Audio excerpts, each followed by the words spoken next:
성경을 이렇게 보다 보면 특히나 이제 복음서를 보게 되면 예수님께 이제 율법학자, 율법교사도 나와서 묻기도 하고 우리가 잘 아는 부자 청년이 나와서 묻기도 하고 그 묻는 질문이 이제 뭐냐면 어떻게 하면 영생을 얻을 수 있겠습니까? 라는 질문이었습니다. 어떻게 하면 영생을 얻을 수 있겠습니까? 라는 질문에 예수님께서 이제 친히 대답하시기도 하고 오히려 이제 율법교사 같은 경우에 성경에 뭐라고 기록되어져 있니? 라고 묻기도 하셨습니다. 근데 그 이제 답은 동일합니다. 뭐냐면 하나님을 사랑하고 내 이웃을 내 몸과 같이 사랑하라라는 거였습니다. 거기 이제 부자 청년에게 말씀하실 때는 그 계명을 다 지켜 행하라라는 것이었고 또 그것에 대해서 핵심으로 이제 똑같이 앞에서 말씀드렸던 바와 같이 하나님을 사랑하고 내 이웃을 내 몸과 같이 사랑하라라고 말씀하셨습니다. 그러니까 이것은 단순하게 이제 율법을 지켜야 된다라는 것 또는 율법의 강령의 핵심이 이것이다라는 것의 의미를 넘어서 뭐가 있냐면 우리의 영생의 삶이 무엇인지를 알려주는 것이죠. 그러니까 영생을 어떻게 얻는가가 아니라 하나님의 자녀들은 이미 영생을 얻었기에 하나님을 사랑할 수 있고 하나님의 사랑 속에서 이웃을 내 몸과 같이 사랑할 수 있다라는 것입니다.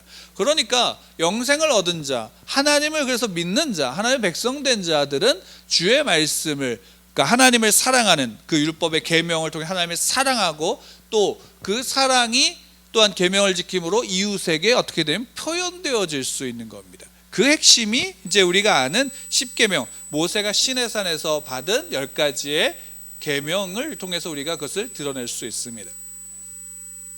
예수님 또한 그러하셨죠. 예수님이 오셔서 이 땅에 성육신 하심으로 사신 삶의 모든 근간은 여기에 있습니다. 하나님을 사랑하셔서 하나님의 계명을 어떻게 해요? 온전히 지키셨고 그 지키심으로 이루신 의가 우리에게 어떻게 된 거냐면 전가되어지고 그 의가 그래서 그 의로 말미암아 하나님이 우리를 어떻게 의롭게 보시잖아요. 그게 어떻게 본다면 율법의 핵심이라고 할 수 있습니다. 달리 얘기한다면 이게 성도의 삶의 핵심이죠.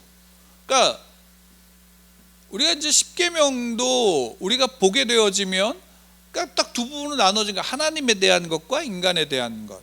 그리고 그 안에 하나님에 대한 것이 먼저 나오는 것에서 이야기하는 바의 핵심은 뭐냐면 하나님을 믿는 거예요. 하나님만을 믿는 것. 하나님만을 온전히 따르고 순종하는 것. 나머지는 뭐냐면 그 하나님을 믿는 자가 사람과의 관계를 어떻게 해 나가야 되는지 그리고 그것을 그냥 이제 단어로 표현한다면 사랑의 표현인 거고 또한 또 다르게 표현한다면 어떤 것이냐면 존중입니다. 사람을 존중하는 것. 그것이 예수님께서 이제 제자들에게 가르치신 바이고 또한 어떻게 하면 영생을 얻겠습니까? 라는 질문에 대한 예수님의 답인 거죠. 그러니까 어떻게 본다면 영생을 어떻게 얻는 방법으로서가 아니라 영생을 얻은 자가 이미 그렇게 살아가는 것을 말씀하시는 거라고 우리가 또한 생각해 볼 수 있습니다.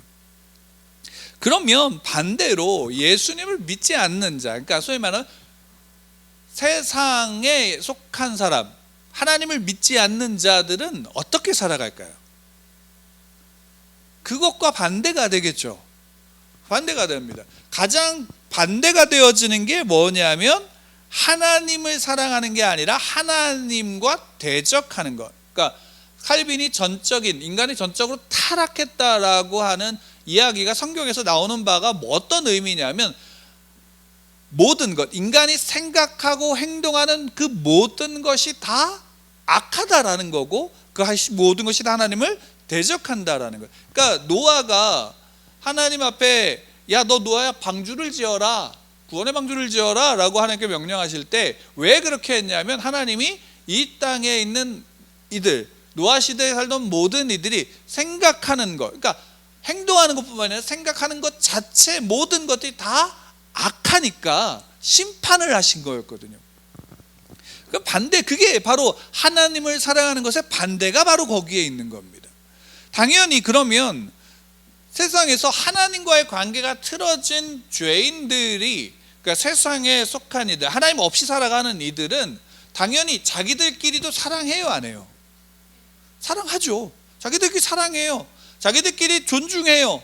그러나 그 모든 것 속에 중요한 것이 있다면 무엇이냐면 결국 자기중심적인 사랑과 자기중심적인 이해. 그러니까 인간이 중심이 돼서, 인간이 하나님이 돼서 인간의 모든 것들을 가지고 생각하고 판단하는 거예요. 그러니까 여기에서 우리가 성경에서 우리에게 보여주고 있는 하나님에 대한 인간에 대한 생각과 차이가 여기에 있는 거죠. 하나님이 인간을 존중하시나요, 안 존중하시나요? 존중하시죠.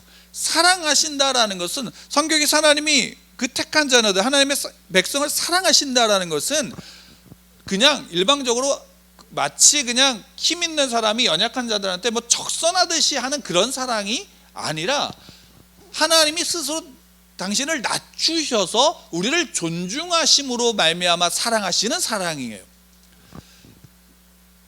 당연히 그 사랑에서, 사랑의 표현과 또한 하나님 없이 살아가는 죄 가운데 있는 이들의 사랑은 뭐냐면 자기들끼리의 사랑이지만 결국 그 자기들끼리의 사랑에서도 중요한 핵심은 뭐냐면 내가 하나님이 되는 거예요. 그러니까 저 사람보다는 내가 하나님이 되어지는 거예요. 저 사람보다는 내가 좀 더 나은 사람이 되어지는 거예요. 이것이 조금 더 악하게 표현되질 뿐이냐, 아니면 조금 더 순하게 표현되어질 뿐이냐의 차이가 있는 거죠. 그 모습에서, 이런 현실 속에서 이제 그런 인간 중심의 사랑과 인간 중심 하나님 없이 살아가는 세상의 그 가치를 핵심으로 우리에게 보여주는 가장 직설적이고 그리고 확실한 모습을 우리는 매일같이 보는 경우가 있어요. 매일같이 우리는 그걸 봐요. 익숙하게. 뭐냐면 여러분, 광고 보세요, 안 보세요? 광고 TV를 볼 때마다 나오기도 하고, 요즘엔 뭐 유튜브로도 보니까 유튜브에도 광고가 이렇게 올라오죠. 이 TV 광고나 이런 어떤 사진으로 보여지는 광고든지 그 모든 광고의 가장 큰 특징이 뭔지 아세요? 그 광고의 가장 큰 특징은 뭐냐면 그 광고하는 그 상품 또는 광고하는 그 어떤 뭔가가 있으면 그것을 내가 가지면 나도 그 광고에 나오는 그 사람처럼 되거나 아니면 그 사람이 누리고 있는 그런 환경이 내 것이 될 것이다 라는 착각이지만 실제로 그런 열망을 불어넣죠. 그러니까 가장 대표적으로 그 CF의 꽃이라고 하는, 광고의 꽃이라고 할 수 있는 광고가 뭐냐면 여성들의 화장품 광고예요. 여성들 화장품 광고를 보게 되어지면 그 모델이 나와서 화장을 하고 그거를 해요. 그러면 모든 그 광고를 보는 여성들은 뭘 생각하냐면 저 화장품이 있으면 나도 저 여자와 같이 될 수 있을 것이다 라는 환상을 갖게 되죠. 그래서 실제로 유명한 모델이 나와서 하게 되면 그 제품을 많이 팔리게 돼요. 그러니까 실제로 그런 모습들, 그 자동차면 어떨까요? 남자들 같은 경우 자동차를 좋아한다 그러면 자동차를 보면 어떤 자동차 광고 같은 경우는 굉장히 남성적인 또 모험을 나타내는 그런 광고로 이 차를 가지고 있으면 이렇게 될 수 있어 라고 보여주죠. 또는 어떤 큰 차나 이런 것들은 어떻게 하냐면 되게 가정적인 행복을 누릴 수 있을 것이다 라고 얘기해요. 또 대표적으로 우리에게 보여주는 광고가 뭐 있을까요? 아파트 광고를 보게 되어지면 어때요? 저 아파트에서 살면 행복할 거고 굉장히 좋은 환경에 살아갈 것이다 라는 생각을 하게 되죠. 근데 실제로 우리가 알다시피 그 광고는 이제는 알죠. 그거 다 허위 과장이에요. 과대 광고란 말이에요. 그럼에도 불구하고 알면서도 어떻게 되면 그것이 있으면 내가 저렇게 될 수 있을 것이다 라는 생각을 불러일으키죠. 왜 이 말씀을 드리냐면 세상의 모습이 그래요. 세상에서 하나님 없이 자기가 하나님이 되려고 하는 자들의 가장 큰 궁극적인 목표는 뭐냐면 내가 하나님이 되려고 하니까 적에 있으면 하나님처럼 어떤 힘을 가지고 권력을 가지고 뭔가를 누릴 수 있을 것이다 라고 하는 그 시대마다, 각 시대마다 그게 있어요, 없어요? 있죠. 옛날에 고대 시대 때는 무력이었어요. 그 한 사람이 가지고 있는 무력. 오늘날 같은 경우에는 뭐예요? 물질이죠. 돈이 가장 큰 어떤 그런 힘을 발휘하게 되어지는 거예요. 최근에 이제 정치 이슈가 많죠. 대선이 끝난 다음에 얼마 있다 지방선거가 또 있으니까 여러분 투표하시기 바랍니다. 근데 중요한 거는 뭐냐면 그 정치가 이런 욕망에 가장 어떻게 보면 극을 달리는 곳이 정치판이에요. 모든 사람의 그 욕망의, 그러니까 평론가가 그래요. 욕망의 덩어리라는 표현을 하는데 맞는 것 같아요. 자기가 그 권력의 그 위치에 국회의원이든 시장이든 도지사든 대통령이든 자기가 그 자리에 가면 뭐가 될 수 있을까? 뭐든지 할 수 있을 것이다 라는 착각을 대부분 하게 되어지죠. 그래서 실제로 다는 아니겠지만 그래도 많은 수의 정치인들이 그 자리에 가면 자기가 표를 달라고 인사했던 사람들 찾아와서 인사를 해야 하네요. 얼굴을 볼 수 없죠. 선거 끝나고 TV에서나 보게 되죠. 그리고 다음 선거 때는 한번 이제 인사를 받아볼 수 있죠. 그게 왜냐하면 그게 세상의 모습이란 말이에요. 하나님 없이 살아가는 세상의 모습이 그 모습이고 그 적나라한 모습을 우리는 실제로 많이 봐요. 그럼에도 불구하고 우리는 어떠하냐면 그것을 추구하죠.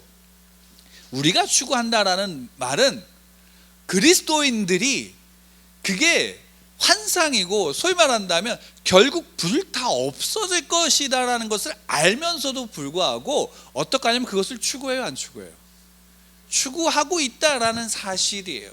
그래서 오늘 서론에서 말씀드린 바 기독교 신앙, 그러니까 우리의 신앙, 예수님이 가르쳐주고 말씀하신 그 삶의 모습의 가장 중요한 핵심은 뭐냐면 하나님을 사랑하고 이웃을 내 몸과 같이 사랑하라 라고 하는 그 핵심이 결국 우리에게 있어서 성도에게 있어서 가장 중요한 가치로 남아있는가라는 사실이에요.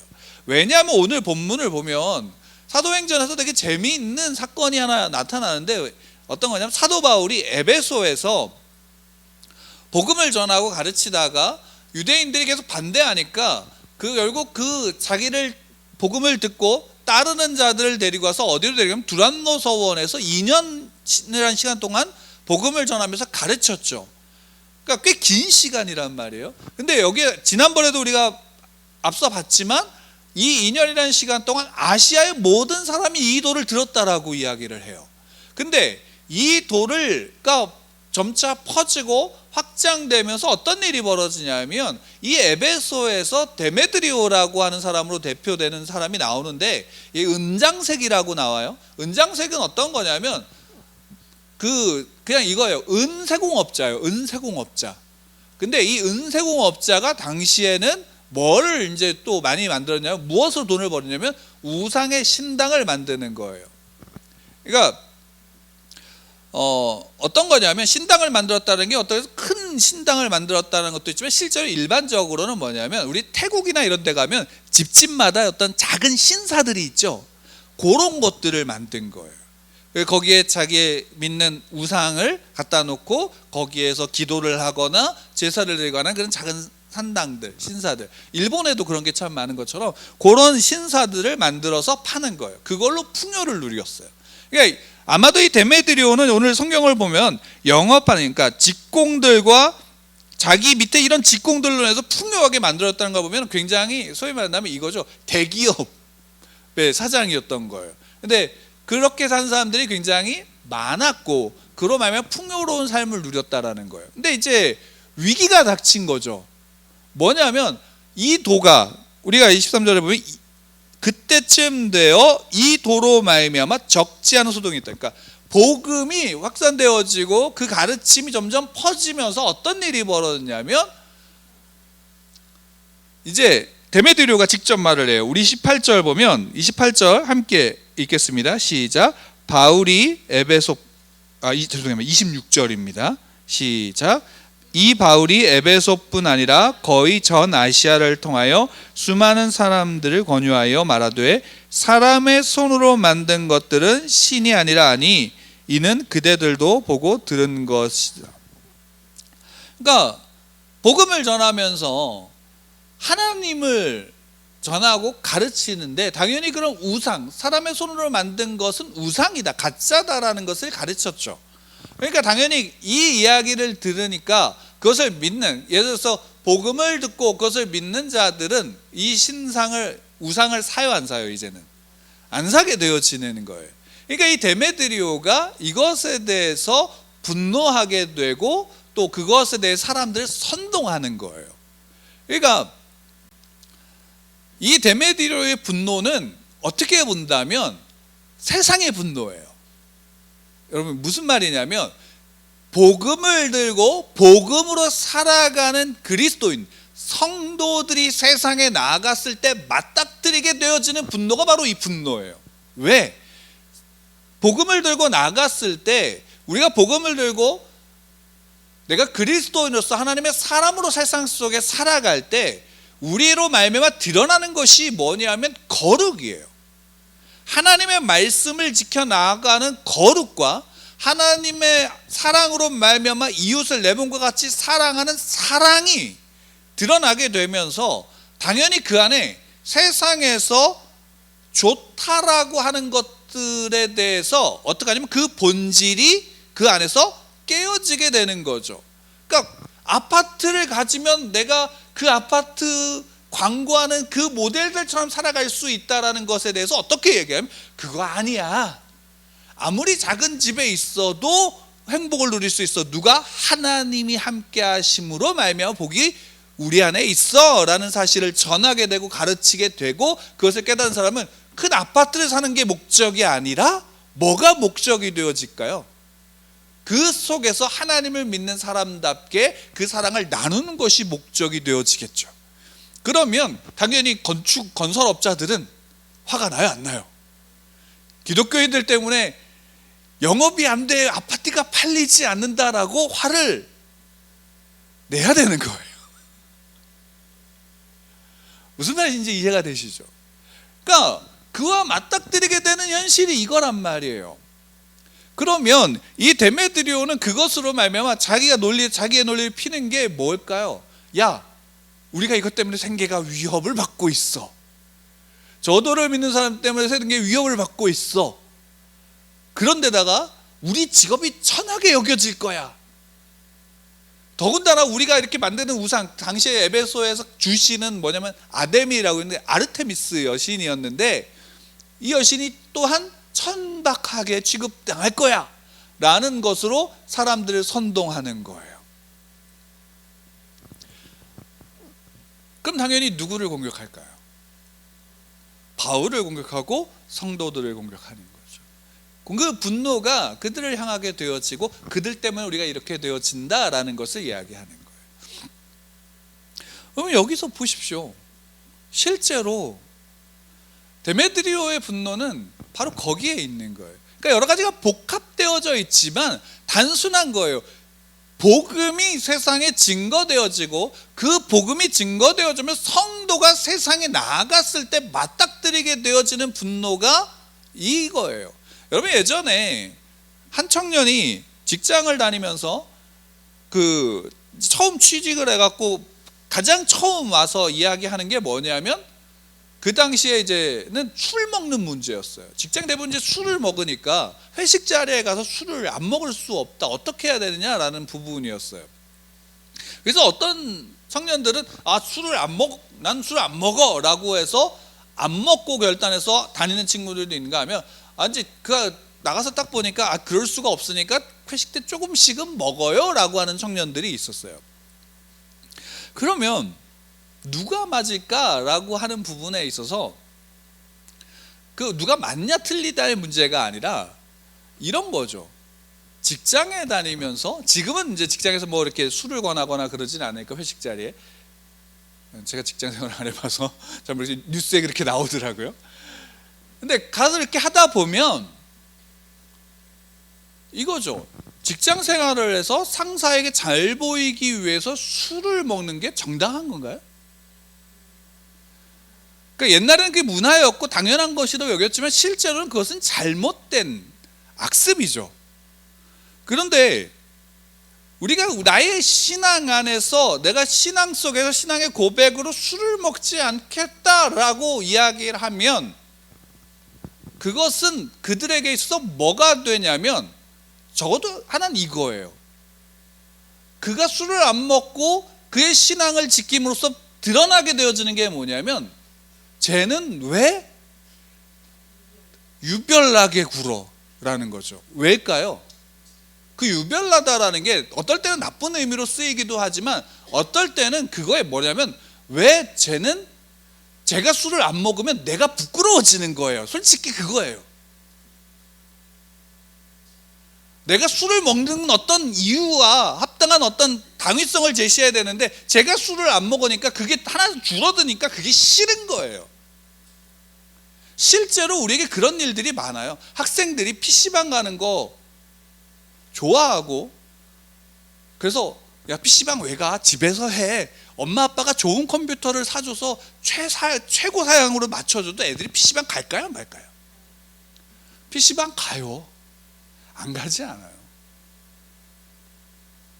아무리 더 좋은 거 그거 살 때는 좋아한다 하더라도 실제로 PC방 가요. 그래서 PC방 안 가게 만들면 아이들이 화내죠. 야, 집에서 하라고 컴퓨터 좋은 거 사줬잖아. 그래도 그것을 듣지 않게 되어지죠. 왜냐하면 세상에서 그런 말미암아 드러나는 것, 올바름으로 말미암아 정당함, 거룩함과 의와 진실 때문에 드러나는 것은 무엇이냐면 악이고 죄이기 때문이에요. 복음이 빛인 이유는 복음이 비춰졌을 때 우리가 뭘 깨닫냐면 어둠 속에 있었다라는 것을 깨닫게 되어지는 거예요. 그리고 헛된 것을 쫓아가고 있구나라는 것을 깨닫는 게 복음이고 성도의 삶의 모습인 거예요. 왜 세상이 그리스도인으로 말미암아 위로를 받고 그리스도인으로 말미암아 유익을 얻는가? 그리스도인이 예수를 나의 구주로 믿고 하나님의 자녀가 돼서 하나님의 말씀과 율법대로 살아가면 그 속에서 의와 거룩과 진리가 드러나며 사랑이 드러나기 때문인 거죠. 그러면 내가 복음 안에서 변하면 내 이웃이 왜 변하고 내 가족이 왜 변하냐면 내가 그 사랑이 표현되어지고 그 사랑이 드러나고 있기 때문인 거예요. 그래서 내가 변하면 가족이 변하고 내가 변하면 내 이웃이 어떻게 하냐면 바뀌어진다라는 이유가 거기에 있는 겁니다. 예수님께서 우리에게 말씀해 주시고 있는, 그래서 보여주신 삶, 너희가 낮아지고 섬겨라 라고 하시는 게 바로 하나님을 사랑하는 자가 세상의 헛된 것들을 쫓아가는 것이 아니라 오히려 그 헛된 것들을 팔아서 나누어짐으로 말미암아 아버지의 사랑이, 하나님의 사랑이, 예수 그리스도의 사랑이, 성령이 함께 하심이 성도로 말미암아 퍼져나가고 빛이 나기 때문이다라는 사실입니다. 여기에서 이 세상에서 분노하고 세상에서 악하게 우리 가운데 나오는 수밖에 없는 이유가 여기에 있는 거예요.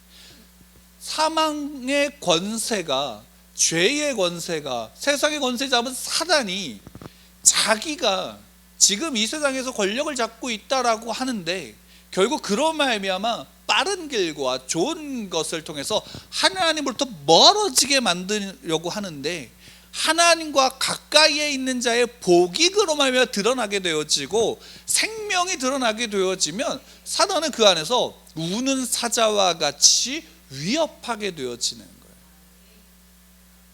너 그거 그렇게 하다 너 죽는다라는 거죠. 예수님이, 하나님이 말씀하시는 게 뭐예요? 그냥 영을 죽일 수 없는, 오히려 더 두려워할 것은 영을 소멸시키는 분을 두려워해라 라고 말씀하시잖아요. 우리에게 정말 중요한 것은 내가 하나님의 자녀이기에 그 자녀가 누릴 수 있는 가장 큰 복인 하나님을 사랑하고 내 이웃을 내 몸과 같이 사랑할 수 있는 그 가장 큰 가치가 저와 여러분들 안에 있다라는 사실을 믿으시길 바랍니다. 광고에서 우리에게 비추어지는 것은 헛된 거잖아요. 그래서 알잖아요. 요즘에 똑똑한 사람들은 광고 보고 사지 않잖아요. 그렇지 않아요? 저희 사모님 같은 경우 물건 하나 살 때 다 찾아보거든요. 제일 싸고 좋은 거를 찾으려고. 그러니까 현명한 소비자들의 모습이 그러하다라고 해요. 근데 저 같은 경우에는 그냥 제가 좋아하는 거 보이는 걸 그냥 덜컥 살 때가 많아요. 그럼 나중에 어떤 일이 벌어지는지 아세요? 나중에 보면 괜히 산 애가 있어요. 괜히 산 애가. 실제로 그렇거든요. 근데 왜 그렇게 되냐면 가끔 광고 볼 때 보면 저게 되게 좋아 보이거든. 그럼 그 지류를 어떻게 하냐면 흐름을 따라가려고 싶어하는 마음이 있어. 왜요?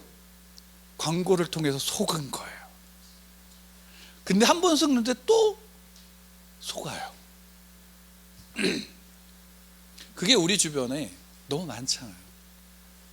이게 그냥 작은 것들일 수도 있지만 우리가 신앙을 가진 자로서의 가장 중요한 가치는 우린 잃어버리면 안 되는 거죠. 우리가 정말로 잃어버리고 있는 것이 있다면 바로 이것입니다. 우리의 신앙 안에서 세상에서 기독교인들이 교회가 욕을 먹는다면 이 데메드리오와 같은 이런 분노가 아니라 조롱을 당하는데 그 조롱이 성도 닿지 못하기 때문에 받는 조롱이라면 그것은 이미 우리는 어디로 가고 있는 거냐면 멸망의 길로 우리는 가고 있는 것과 마찬가지예요. 하나님을 믿는데 하나님을 믿지 않고 오히려 어떤 일을 벌이냐면 천국에 내가 못 들어가니까 다른 사람도 못 들어가게 막고 있는 바리새인의 모습으로 우리가 살아가고 있는 것과 마찬가지다라는 사실이에요. 그래서 오늘 말씀의 그 19장 21절부터 이어지는 41절까지 이어지는 이 내용을 보게 되어지면 여러분 한 가지 재미있는 특징이 있는데 대부분은 이런 일이 있을 때 사도 바울이 도망을 가거나 그런 일이 있죠.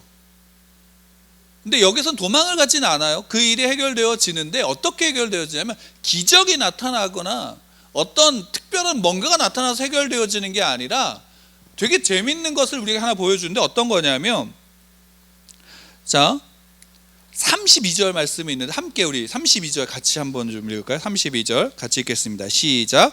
사람들이 외쳐 어떤 이는 이런 말을 어떤 이는 저런 말을 하니 모인 무리가 분란하여 태반이나 어찌하여 모였는지 알지 못하더라. 그러니까 데메드리오가 그 은장색 사람들 그 직공들 또 그와 같은 영업하는 사람들을 모아서 선동을 했는데 그 에베소에 있는 많은 사람들이 그것에 선동에 준동이 돼서 쫓아갔어요. 근데 가서 그 연극장이라고 당시에 이제 한 25,000명 정도가 이 에베소에 들어갈 수 있는 극장이 야외 극장이 있었다고 해요. 거기 들어갔는데 들어가서 막 소리지르고 선동하고 막 이렇게 하고 있는데 그러다 보니까 자기 불만과 불평을 토로하는 사람들이 많아지면서 어떤 일이 벌어졌냐면 거기에 왜 여기에 모였는지 모르는 사람들이 태반이다라는 거예요. 태반이라는 거예요. 그래서 그 안에서 자기가 왜 왔는지 그리고 왜 데메드리오가 앞에서 갖고 야 바울이 나쁜 야 저 사람들이 전한도가 나쁜 거야 라고 얘기했는데 왜 그러는지를 알아요 몰라요?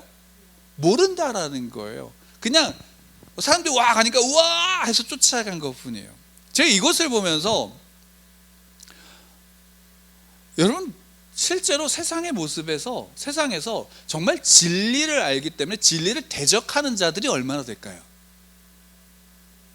대부분은 잘 모르는 경우가 많죠. 그래서 더 중요한 게 뭐냐면 그리스도인들이 더 중요한 거예요. 내가 그들과 싸워서 이겨야겠다가 아니라 오히려 내가 내 삶 속에서 무엇이 예수 그리스도가 누구인지, 복음의 도가 무엇인지가 우리의 삶으로 더 분명하게 드러날 수 있어야 된다라는 것이에요. 그렇지 않으면 우리는 세상과 싸우면 똑같은 방식으로 싸우게 되면 누가 지냐면 우리가 지는 거예요. 예수님은 세상의 방법으로 싸우지 않으셨잖아요. 그것을 가장 잘 보여주는 게 세 가지, 사단이 마귀가 와서 예수님을 시험할 때 세 가지를 시험했던 방법이 뭐냐면 세상의 방법으로 이겨. 근데 예수님은 그것을 거부하시고 하나님의 뜻에 순종하시고 하나님의 말씀에 순종하심으로 어떻게 하냐면 그것을 거부하시고 하나님의 방법대로 사셨던 것처럼 똑같이 우리도 마찬가지다라는 거예요. 야, 너 이렇게 했지, 그거 잘못된 거야 라고 해서 논쟁하고 싸움이 아니라 우리는 무엇으로 나타내냐면 삶으로 드러나는 것이 성도의 삶이에요. 그리스도인다움은 성도의 삶인 거예요. 또 한 가지 더 이제 제가 개인적으로 이 말씀을 보면서 또 생각했던 것 중에 하나가 뭐냐면, 야, 우리 그리스도인들도 이 모습과 너무 흡사한 모습이 있는 거예요. 여러분, 기독교 신앙, 그러니까 기독교에서 우리의 믿음을 고백할 때, 성도의 믿음을 고백할 때, 성도의 믿음은요, 자기 고백이에요. 이해가 되시죠? 자기 고백이에요. 우리가 예배를 드릴 때 신앙 고백을 하는 경우가 있고, 그때 대부분 이제 사도신경을 가지고, 사도들의 그 신경을 가지고 신앙 고백을 하는 경우가 많죠. 또는 때로는 이제 그 역사적으로 있었던 좋은 신앙 고백들을 예배 시간에 함께 낭독하기도 해요. 그 신앙 고백이 우리의 신앙 고백입니다라고. 근데 실제로 우리의 신앙에 있어서 가장 중요한 것은 뭐냐면 나의 신앙 고백이에요. 나의 신앙 고백이라는 것은요, 그냥 나 예수님 믿어요로 끝나는 게 아니에요. 내가 믿는 하나님이 어떤 분이고 예수님이 어떠한 분이고 그분으로 말미암아 내가 어떠한 구원을 받았는지에 대한 고백이 나의 입술에 나의 말로 있어야 되는 거예요. 이단의 많은 신자들이 쫓아가고 그들로 말미암아 속아서 이단에 빠지게 되는 이유가 어디에 있냐면, 그러니까 아까 사모님이 그런 얘기했는데, 신천지 중에 1순위가 포교 대상 1순위가 순복음교회 성도들이란 얘기를, 뭐 옛날에 그런 얘기도 있어요. 왜 그러냐면 이게 이제 비하하는 게 아닙니다. 그러니까 순복음적인 신앙을 가지고 있는 분들 중에 많은 분들이 성경을 보는데 성경을 제대로 보거나 어떤 교리적인 것들을 배우는 게 아니라 피상적인 어떤 누군가로 들은 어떤 것들 또는 감정적인 부분에 치우치는 신앙생활을 하는 경우가 많기 때문에 오히려 성경 말씀에 대해서 그것이 잘못됐는지 바른지를 분별하지 못하는 경우가 많았다라는 거예요. 그래서 그들이 그렇게 이야기했다라는 겁니다. 그리고 뭐 두 번째는 뭐 그 두 번째, 세 번째까지가 다 어디냐면 신자들이에요. 그리고 가장 이제 포교 대상 제외 순위가 불신자이며 가난한 자이며 나이 든 사람들. 실제로 이것은 제가 예전에 그렇게 들었던 기억이 있어요. 나이 든 사람은 포교하지 않는다라는 사실. 그 이유가 어디에서 오냐면, 우리가 성경을 통해서 이전의 믿음의 선배들을 통해서, 많은 믿음의 선배들을 통해서 세워진 기독교 신앙의 모범을 통해 갖고 그 말씀을 해석하면서 나의 신앙의 고백들이 내 안에서 고백되지 않기 때문에 어떤 선동과 선전에 이끌려서 휩쓸리는 경우가 우리의 신앙에 많았었다라는 거예요. 근데 그것이 어떤 일을 초래하게 되어지냐면 성도답지 못한 삶의 모습으로 나타나게 되어지는 경우가 허다하다라는 사실이에요. 이게 우리에게 있어서는 심각한 문제입니다. 우리의 신앙에 있어서는 심각한 문제. 에베소에서 이런 선동, 그 데메드리아의 선동을 통해서 많은 성도들이, 그리스도인들이 어떻게 됐을까요? 핍박을 당하고 고통을 당했을 거예요. 이게 다만 에베소에뿐만이 아니라 더 많은 그 당시에 아시아에 있는 도시들로 퍼져나갔을 수도 있을 거예요. 근데 우리가 알다시피 그렇게 됐는지 안 됐는지보다도 확실하게 나타난 팩트는 뭐냐면 황제 숭배와 여러 가지 이단 사상들로 말미암아 초대교회 성도들이 핍박과 순교가 늘 그 안에서 항상 있었다라는 사실을 우리가 알잖아요. 그들이 믿음을 지킬 수 있었던 이유가 뭐였을까요? 그들이 믿음과 신앙을 지킬 수 있었던 이유는 하나님의 말씀 앞에 자기가 스스로 부딪히고 그 고백이 자기의 고백으로 되어져서 하나님의 말씀을 읽고 그 말씀 가운데 자기가 배우고 그 말씀대로 살아가고자 몸부림쳤기 때문에 그 이단 속에서도 올바른 신앙의 가치를 지키고 그 핍박 속에서도 자기의 신앙을 고백하면서 성도의 삶의 고백을 증언했다라는 사실. 그리고 그 결과가 지금 우리에게까지 복음이 전해진 거예요. 오늘날 우리도 마찬가지로 그 시대 초대교회로 돌아가야 된다면 그들이 가졌던 그 신앙의 본질이 오늘날 우리도 본받아야 되는 것입니다. 세상은 우리에게 분노하게 되어져 있어요. 성도들에게 분노하게 되어져 있다는 사실이에요. 그 분노 속에서 우리가 할 수 있는 유일한 무기는 싸울 수 있는 무기는 성도답게 살아가는 겁니다. 하나님의 말씀대로 율법의 그 가장 중요한 핵심 본질인 하나님을 사랑하고 이웃을 내 몸과 같이 사랑하고, 그러기 위해서 여호수아가 고백했던 것처럼 내가 주의 율법을 주야로 묵상하고 다 지켜 행하겠다라는 고백이 우리 가운데 동일하게 함께 고백되어져야 되는 겁니다. 마지막으로 우리 함께 말씀을 하나 좀 찾아볼까요? 요한일서입니다.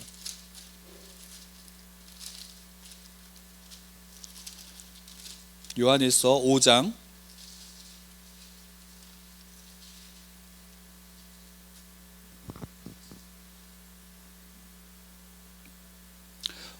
1절부터 우리 5절까지 함께 같이 읽겠습니다. 같이 시작. 예수께서 그리스도이심을 믿는 자마다 하나님께로부터 난 자니 또한 낳으신 이를 사랑하는 자마다 그에게서 난 자를 사랑하느니라. 우리가 하나님을 사랑하고 그의 계명들을 지킬 때에 이로써 우리가 하나님의 자녀를 사랑하는 줄 아느니라. 하나님을 사랑하는 것은 이것이니 우리가 그의 계명들을 지키는 것이라. 그의 계명들은 무거운 것이 아니로다. 무릇 하나님께로부터 난 자마다 세상을 이기느니라. 세상을 이기는 승리는 이것이니 우리의 믿음이니라. 예수께서 하나님의 아들이심을 믿는 자가 아니면 세상을 이기는 자가 누구냐? 요한의 이 고백이 우리의 고백입니다. 하나님을 사랑하는 자는 계명을 지킵니다. 계명을 사랑하는 자는 그냥 계명을 지키는 게 아니라 그 믿는 믿음 안에서 지켜나가고, 그 믿음은 예수 그리스도를 믿는 믿음입니다. 하나님의 은혜로 우리에게 부어주신 은혜이며 하나님의 자녀들이 갖고 있는 은혜의 능력이 이 믿음이고, 그 믿음으로 말미암아 우리는 계명을 지켜나가는 겁니다. 하나님의 승리가 여러분들에게 있습니다. 예수 그리스도의 승리가 여러분들에게 있습니다. 여러분들로 말미암아 세상은 분노할지 모르지만 여러분들로 말미암아 여러분들 가족과 여러분들과 함께하는 이들은 하나님을 볼 것입니다. 그 사실을 믿으시고 담대히 서시기 바랍니다. 헛된 것들을 쫓아감이 아니라 진짜 진리이신 예수 그리스도, 그분의 안에서의 자유를 누리시고 그 은혜를 저와 여러분들이 함께 누리시기를 축원합니다.